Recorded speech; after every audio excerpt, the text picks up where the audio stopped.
قابل احترام جناب نواب سرفراز بگٹی صاحب، وزیر اعلیٰ بلوچستان، انتہائی قابل احترام وفاقی وزراء، انتہائی قابل احترام جنرل سجاد غنی، چیئرمین وپڈا، chief secretary Punjab, senator Parvez Rashid صاحب، انتہائی قابل احترام وفاقی و صوبائی ممبران اسمبلیز،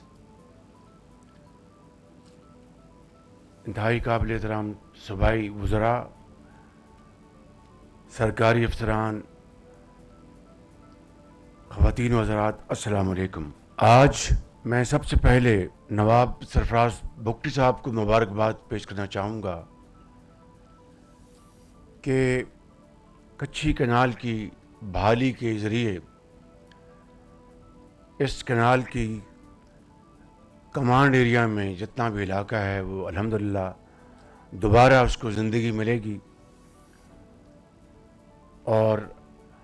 آپ کی ذاتی کاوشیں اور ذاتی آپ کی دلچسپی یہ اس کا نتیجہ ہے اللہ تعالیٰ کے فضل و کرم سے کہ وفاقی وزیر جناب Ahsan Iqbal, minister of water, chairman وپڈا اور حکومت پنجاب کے تعاون سے یہ الحمدللہ مرحلہ آج مکمل ہوا۔ یہاں پر اس کی تاریخ بڑے احسن طریقے سے بتائی گئی، میں اس میں صرف ایک اضافہ کروں گا کسی چیز کو دہرائے بغیر۔ ایک تو یہ کہ اس منصوبے کی فیزیبلٹی 1998 میں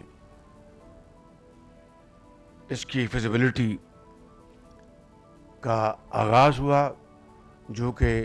وزیر اعظم نواز شریف صاحب کا دور تھا۔ اور پھر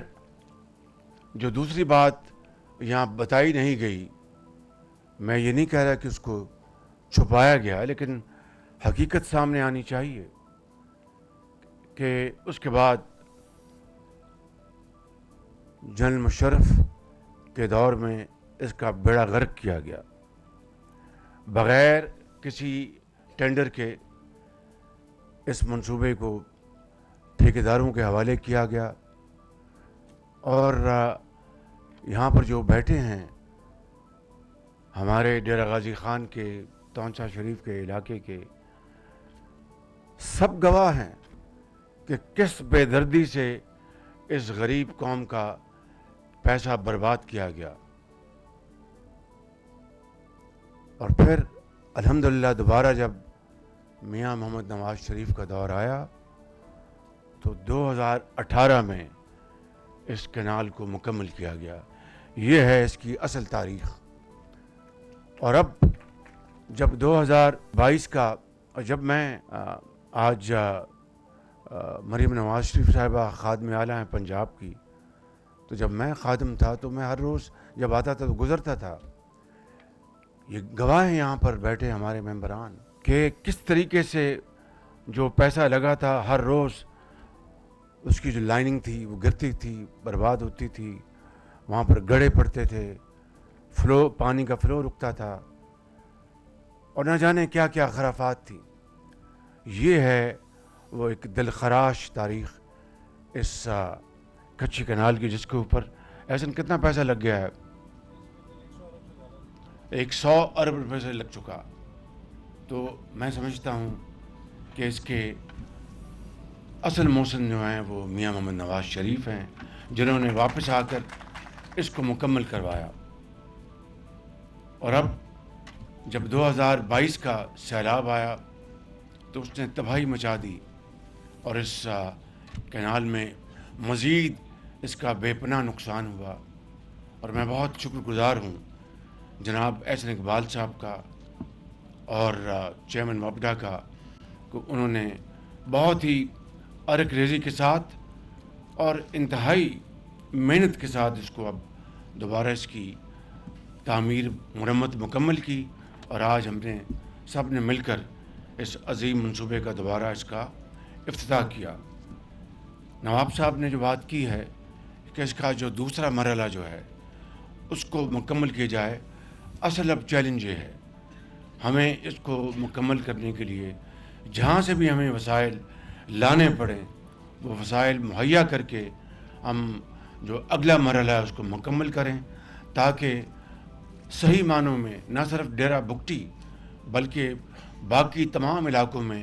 جو زمین جو پیاسی ہے اس کو ہم آباد کریں اور اس منصوبے کے لیے جس طرح بھی وسائل ہیں وہ ہم اکٹھے کریں اور اس کو مکمل کریں. میں نواب صاحب انشاءاللہ اس کے اوپر فی الفور ہم توجہ دیں گے اور اس کو مکمل کرنے کے لیے ہم کوئی دقیقہ فرگزاشت نہیں کریں گے انشاءاللہ. میں اگلی بات یہ کرنا چاہتا ہوں کہ نواب صاحب کی خالی یہی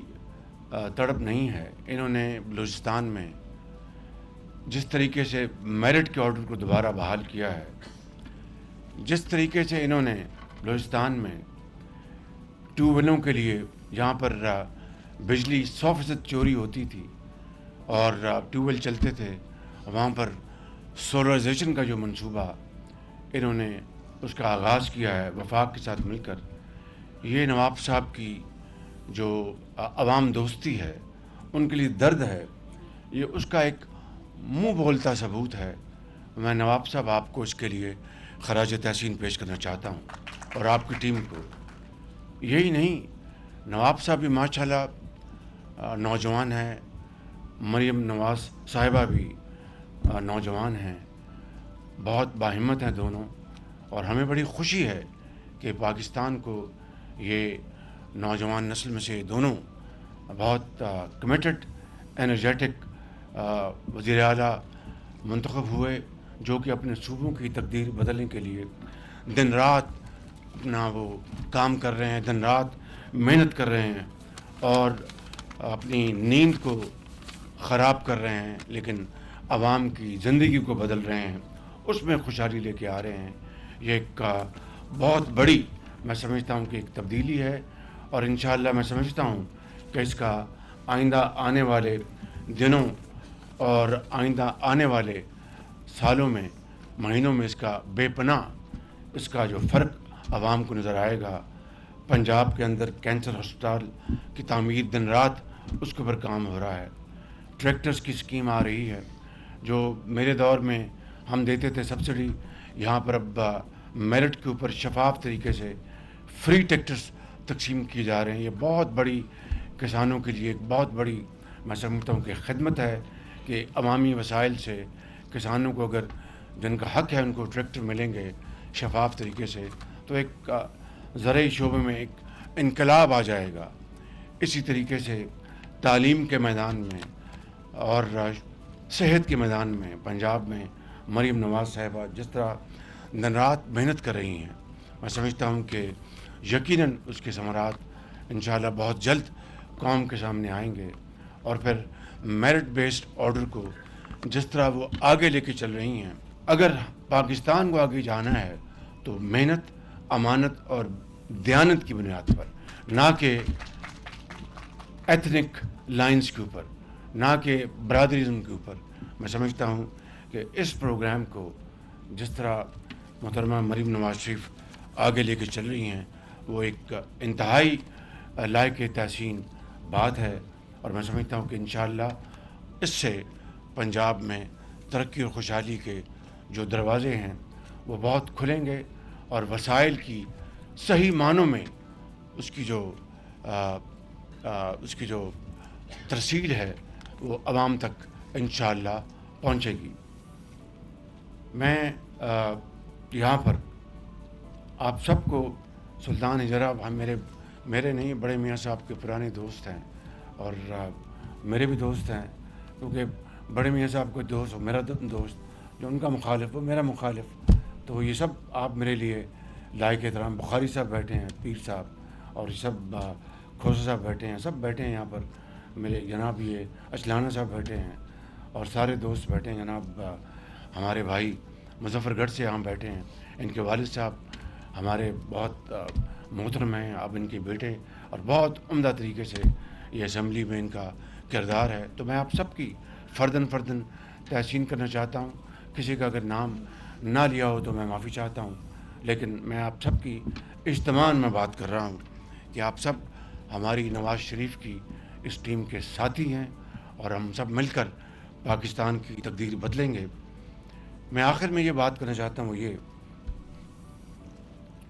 کہ سعودی عرب پاکستان کا ایک ایسا مربی, دوست, بھائی, برادر ملک ہے جس کی جتنی بھی تعریف کی جائے کم ہے. کوئی بھی دور ہو, کوئی بھی حکومت ہو پاکستان میں, سعودی عرب نے بلا تفریق ہمیشہ پاکستان کے عوام کی اور پاکستان کی حکومتوں کی بھرپور معاونت, مالی معاونت ہو, اقتصادی معاونت ہو, ڈپلومیٹک سپورٹ ہو, انٹرنیشنل لیول پر پاکستان کا مقدمہ لڑنا ہو, ہر محاذ پر سعودی عرب نے پاکستان کی وہ مدد کی ہے جس کی کوئی دوسری مثال نہیں ہے. اور سب سے بڑھ کر اس کے بدلے میں سعودی عرب کا کبھی 77 سال میں کوئی نہ ڈیمانڈ تھی, نہ کوئی آسک تھا, نہ کوئی پولیٹیکل سٹرنگز تھے. یعنی غیر مشروط طور پر جس طرح ایک بھائی دوسرے بھائی کی مدد کرتا ہے, سعودی عرب نے ہمیشہ پاکستان کی مدد کی. مجھے آج مجبوراً بعض واقعات یہاں پر کہنے پڑیں گے کیونکہ بدقسمتی سے یہاں پر ایک ایسی روش چل پڑی ہے. ابھی کل ایک جو بیان آیا ہے, میں سمجھتا ہوں کہ اس سے بڑی پاکستان کے ساتھ دشمنی نہیں ہو سکتی کہ وہ ملک جس نے کبھی پاکستان سے کوئی مطالبہ نہیں کیا کہ ہم آپ کے لیے کریں گے تو آپ ہمارے لیے کریں, اور انہوں نے ہمیشہ پاکستان کے لیے انہوں نے اپنے دروازے کھولے. اور جس طریقے سے آج جو سعودی عرب کے جو ہمارے انتہائی قابل احترام جو بادشاہ ہیں اور ان کے بیٹے فرمانروا کراؤن پرنس محمد بن سلمان جس طریقے سے پاکستان کی کھل کر وہ مدد کر رہے ہیں, اور ابھی میں ایک نے 2-3 دوروں سے ہو کے آیا ہوں, اور مجھے انہوں نے کہا کہ وزیر اعظم آپ منصوبے لے کے آئیں, ہم تو اس کا انتظار کر رہے ہیں. تو اس طرح کا جس دوست بھائی کا یہ رویہ ہو شفیقانہ اور ان کے خلاف زہر اگلا جائے تو وہ کیا کہیں گے کہ یہ پاکستان کے عوام کیسی ہے, پاکستان کی حکومت کیسی ہے, یہ پاکستان کے سیاستدان کیسے ہیں کہ بجائے اس کے کہ ہمیں کسی تعریفی کلمات کی ضرورت نہیں ہے, لیکن بجائے اس کے کہ وہ دل میں ہمارے لیے اچھے جذبات رکھیں, وہ ایک ایسا زہر آلودہ بیان دے رہے ہیں اور معاشرے میں ایسا زہر گھول رہے ہیں جس کا نقصان اس فطرت کے لوگوں کو اندازہ نہیں ہے کہ اس کا کتنا نقصان ہوگا پاکستان کو, خدا نہ خواستہ. مجھے اچھی طرح یاد ہے جب پاکستان ایٹمی طاقت بنا تو وزیر اعظم نواز شریف کے ساتھ میں سعودی عرب میں تھا. تو مرحوم کنگ عبداللہ اللہ ان کو جنت میں جگہ عطا فرمائے, انہوں نے ہاتھ پکڑا. میرے ساتھ سردار عزیز صاحب تھے اور 2 دوست تھے میرے ساتھ. تو انہوں نے ہاتھ پکڑا نواز شریف صاحب کا اور کہا کہ آپ میرے بھائی ہیں. عربی میں کہا کہ انتم اخی. فوراً کہا نہیں, لا لا لا لا لا لیس انتم اخی, انتم اخ الشقیق, میرے سگے بھائی ہو. اندازہ کریں ذرا, یہ ہے وہ سعودی عرب کے فرمانروا, ان کے بادشاہ کا پاکستان کے ساتھ. نواز شریف پاکستان کے منتخب وزیر اعظم ہیں, عوام کی نمائندگی کر رہے ہیں, اور پھر خاموشی سے جب ایٹمی دھماکے کے بعد پابندیاں لگیں